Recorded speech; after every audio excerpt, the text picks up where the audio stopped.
Hey guys, welcome back to another video for confirmation class. This week we'll be touching a little bit about quarantine. Before we get into the topic, I just want to give you guys a couple announcements. Please, when you are sending your homework, make sure on the subject line of the email you are putting your full name as well as your group name, and then on the body of the email make sure you are putting your answers. Now for your answers, make sure you number your answers. So for question 1 you will put 1 and then your answer and stuff and so forth. Please give us a little bit more detail so we can understand you a little bit better, and that way when we come back to class face to face we can try to approach you guys a little bit different depending on the answers that we're getting right now. Alright, so as Junior mentioned before, we are going to be talking a little bit about quarantine and kind of relating quarantine to our faith, and taking a faith-based approach to the quarantine that we're in. So obviously during this quarantine we have a little bit more time in our hands to be more active on social media and different news outlets and what people have to say about quarantine and how people express their different opinions about it. And it becomes very easy for everyone to kind of sit back and criticize what are the good things or bad things about quarantine, or how certain decisions that are made about or during this quarantine.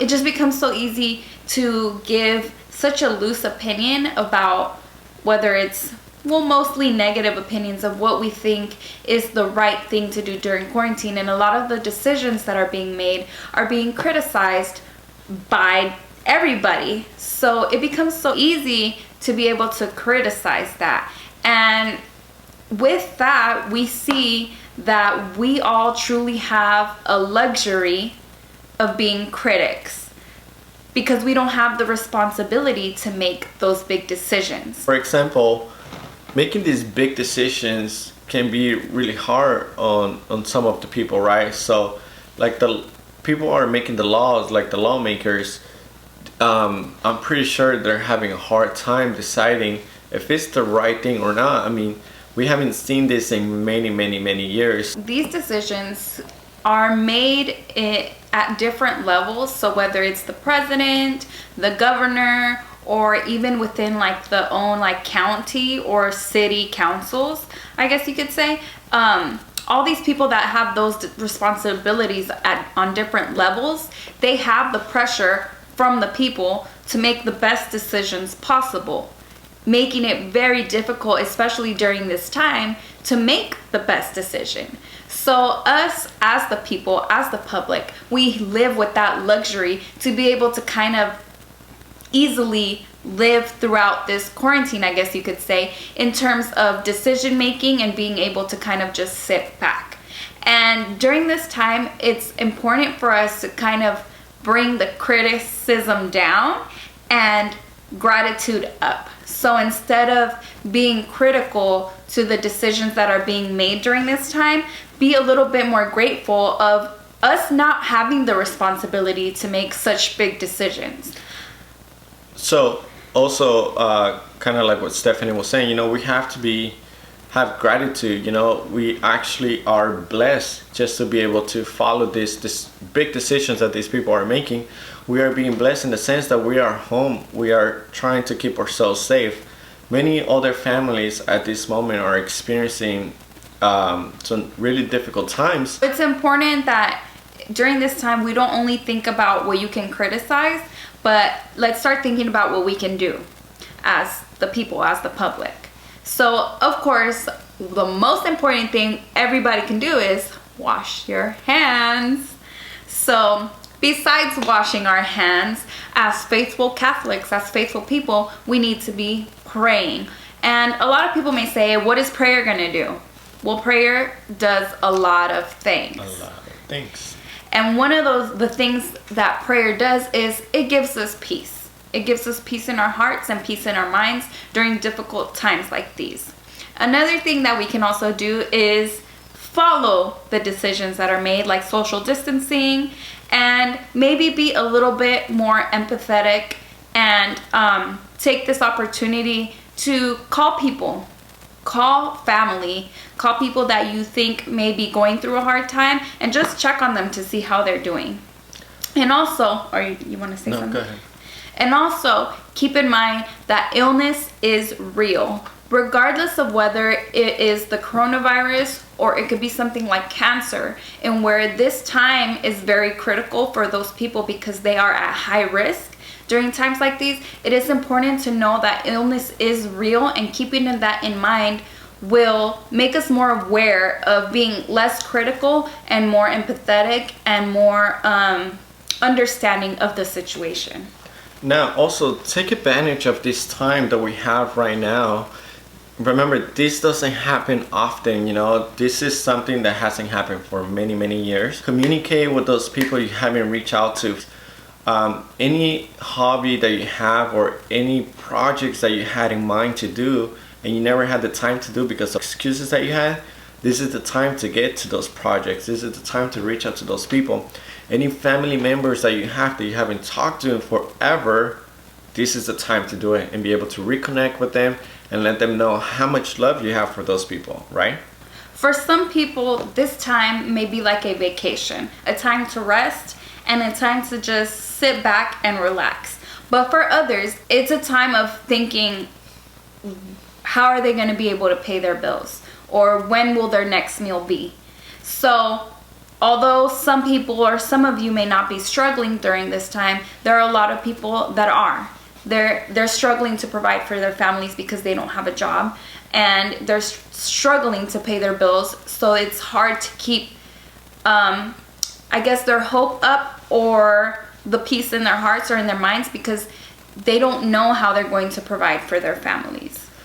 So when it came down to quarantine, the first thought that came into my mind, it was like, what am I going to do to be able to pay bills? Because my job actually closed down. So I haven't been working since the whole quarantine started. So my first thought was, what am I going to do if I'm not working? I was the main income into my house. And right when I got the news that I was going to stop working, Stephanie actually got a job that like within the same week. She was able to, she was in the process already of getting a new job. And as soon as I stopped working within the same week, Stephanie was able to start working. So we were able to balance out a little bit. However, I still had the concern like, okay, I don't have my income. What are we going to do about rent and this and that? And I just started praying and asking God, like, God, please help me. Like, we have so many bills. Like, we have so many things to do. Please guide us the right way. And through the whole first 2 weeks, we were just freaking out. And then as I was talking to people, I realized that our problems were nothing close to other people's. We actually blessed to have food on our table. We actually have a roof over our heads and we are safe. I know people at the moment that are having a hard time trying to make ends meet. And most of those people can't even apply for unemployment either because those people are undocumented. So it is really difficult for some people, like we think like I have so many problems, yet we don't think about all the people that may have it worse. And so it goes back to, well, what is prayer gonna do? Well, prayer does a lot, because just like we were praying for our situation, God answered and he blessed us with an opportunity for us to continue to be able to provide for ourselves as a family. And although it was a time of struggle and a time of uncertainty, it is important that even though a lot of you may be struggling or your families may be struggling during this time, it's important to keep in mind to not give in to fear. Do not give in to fear during this time, because fear does not come from the Lord. So when we give in to fear, we allow it to take over us, and then we can't think correctly in order to find solutions to the problems or to find or offer comfort to maybe our parents who have no clue how they're going to put food on the table. And not giving in to fear allows us to be in the right mindset and have the right heart to be able to comfort our parents in these difficult times. A lot of us may question ourselves, is this a punishment from God? Not quite a punishment, but a moment for us to kind of take a step back and reflect on how we have been living up till this point. It is a sign of repentance. What have we been doing up to this point in our lives? And now that we have the time to kind of stop and think, what is it that I'm going to do from now on? What are the changes that I'm going to make in order to live a better life? So this is the time for change, right? God is giving us this time for us to value all the wrong things we've been doing and how we can become better with ourselves, within our faiths, within our families, right? So this is time for you to change those bad habits that you have into something good. So since a lot of you guys may not work or have to provide for a family, it is important that you take this time not only to be grateful, but in a time to intercede for others. So when it comes to prayer, you're not only praying for yourself and for your family, but for others. Pray for those who are sick from the coronavirus. Pray for those who don't have jobs. Pray for those who don't have food. Pray for the children who are at home and their parents might be struggling because they have to work from home and don't have anybody to take care of their children. Pray for all of those people who may be struggling during this time. Now that we're talking about gratitude and prayer and praying for others, let's talk about a little bit of how this quarantine actually relates to our faith. So, one thing we could take a look at is the Latin root word for the word quarantine is 40, the number 40, which in Spanish, how we say it when it's translated is cuarentena. Remember, also keep in mind that we're in the year 2020 and 20 plus 20 equals 40. Also, 2020 is the year of the United States Census. Fun fact, Jesus Christ, the Savior of the world, was born during a census. 2020 means perfect vision. May our sight focus on the Lord and living in accordance to His perfect vision for us, knowing He holds us in the palm of His hand. So, as you can tell, I'm starting to relate the number 40 to a lot of what our faith does and what our faith believes. But here we're getting into the Bible. So what does the Bible say about 40, the number 40? Bible talks about a lot the number 40, like Stephanie was saying. So the first example that we came out with, it was Noah's Ark. So the flood lasted 40 days. And then we're going to read a little verse real quick, and this is on Genesis 7:12. Verse 12. So I'm going to go a little bit back. I think I'm going to start at 11 and see where that takes us. In the 600th year of Noah's life, in the second month, on the 17th day of the month, on that day, all of the fountains of the great abyss burst forth, and the floodgates of the sky were opened. For 40 days and 40 nights, heavy rain poured down on the earth. The word of the Lord. Thanks be to God. So that's just a little example of where we where we see the number 40 in the Bible. And there's a lot more where that comes from. So the second example that we thought of, it was the 40 days of Moses when he stayed up on the mountain learning about the commandments. Now, this example, it is on Exodus chapter 34, verse 27 and 28. So it says, "Then the Lord said to Moses, 'Write down these words, for in accordance with these words I have made a covenant with you and with Israel.' So Moses was there with the Lord for 40 days and 40 nights, without eating any food or drinking any water. And he wrote on the tablets the words of the covenant, the 10 words. The word of the Lord." Thanks be to God. So this is where we see Moses receiving the 10 commandments that we now, as Catholics, should be following. Now we go into the main one that we all Catholics know. When God was in the desert for 40 days. Okay? So now this one we learn on the book of Matthew chapter 4 verse 1 through 4. And here we read about the temptation of Jesus. And it says, "Then Jesus was led by the Spirit into the desert to be tempted by the devil. He fasted for 40 days and 40 nights, and afterwards he was hungry. The tempter approached and said to him, "If you are the Son of God, command that these stones become loaves of bread."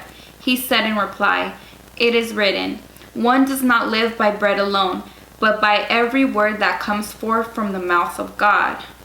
The word of the Lord. Thanks be to God. And I'm going to stop right there, but it continues that in these 40 days and 40 nights, Jesus is continuously tempted by the devil, and Jesus does not fall for any of those temptations. Also, Lent is 40 days.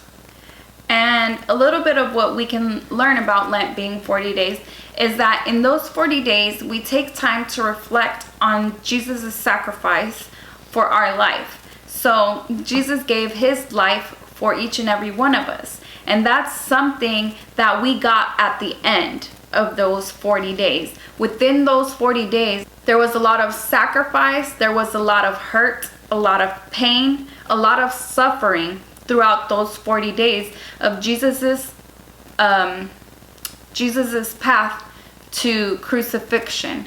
So what happened when those 40 days were over is that we got Jesus's resurrection, and that's where we begin to see the light after these 40 days. So another thing that we want to give as an example is that, especially in Hispanic cultures, we see that 40 days is very, very important when it comes to women. Where do we find the importance of 40 days in a woman's life? When she becomes pregnant, gives birth, and after giving birth, we do what is called the cuarentena, which I did not too long ago after having my baby. And those 40 days, that cuarentena, is what women do to have rest, to recover, and begin a new way of living. There's a lot of change after those 40 days. So it is a time of preparing a person or people to make a fundamental change, something that is going to be long term. So it's not about, oh, I'm gonna go on a diet or I'm gonna do a cleanse for 2 weeks. No, doing a change through these 40 days and what comes after is to make a change that will help you in the long run. So going back and reflecting on all the examples that we gave of how the number 40 is important in our faith, it is important because we believe that after 40 days, according to the Bible, something great happens after those 40 days. Something good comes after the 40 days. And we see light after 40 days. It's a healing, of recovering, of joy, rejoicing, happiness. Happiness is seen after 40 days when it comes to the Bible. We get direction, we get real fundamental change that will help us not only in our life but in our faith.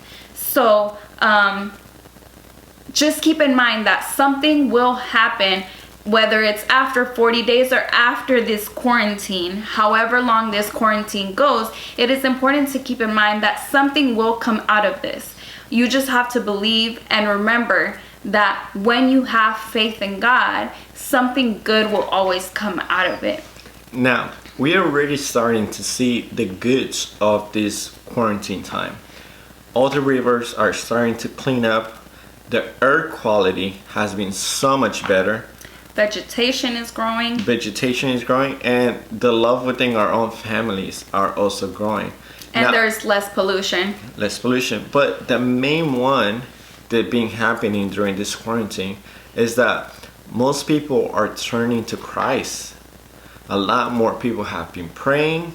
A lot more people being loving within their own families. So quarantine is doing good for us. So it will be a good time for you to turn yourself into God and let God make changes within your life. So Earth Day was what, yesterday or? Today. We recently celebrated Earth Day, and it's important to see that the earth is at rest for the first time in many, many years. And not only that, but hearts are truly transforming during this time. A lot of people have no choice but to turn to Christ, and we've seen it. There's been many images shared around of nurses, doctors getting on their knees praying, because it's who their heart feels like they need to turn to, and it's Christ. So during this time, it is important to enjoy time with our loved ones and return to the family altar together. Family prayer is a great blessing, and I recommend for all of you guys that if your parents do not initiate a time of prayer as a family, for you guys to make it a challenge to be the ones to initiate that prayer as a family. So remember, Christ promises us everything works together for the good for those who love God. May these days of quarantine bring spiritual liberation to our souls, our nation, and our world. The best is yet to come. Trust in the Father, the Son, and the Holy Spirit. Now, for your homework, we have 5 questions, and they will be in the description down below. Number 1, what is something you can do for others during quarantine? Number 2, have you noticed any changes in yourself during quarantine? If so, what are they? Number 3, what does the number 40 mean according to our faith? Number 4, what is your biggest fear in life? And number 5, is there a question you would like to ask us? Alright, so please, when you send your answers, please number your questions. Be respectful. Overall, we thank you guys. Please be open and expand on your answers. Don't just give yes or no answers. Have a conversation with us. Let us know what you're thinking. Let us know how you're feeling, and be a little bit more elaborate in your answers. All right. We're just trying to get to know you a little bit more, and then hopefully for you to get to know us a little bit more, where we're coming from. We're just trying to help you guys out within your faith, to hopefully you confirm your faith as being a Catholic. All right. And then definitely we do respect your opinions and everything. We're just giving a feedback. All right. So thank you guys, and we'll see you guys in our next video next week. God bless you guys.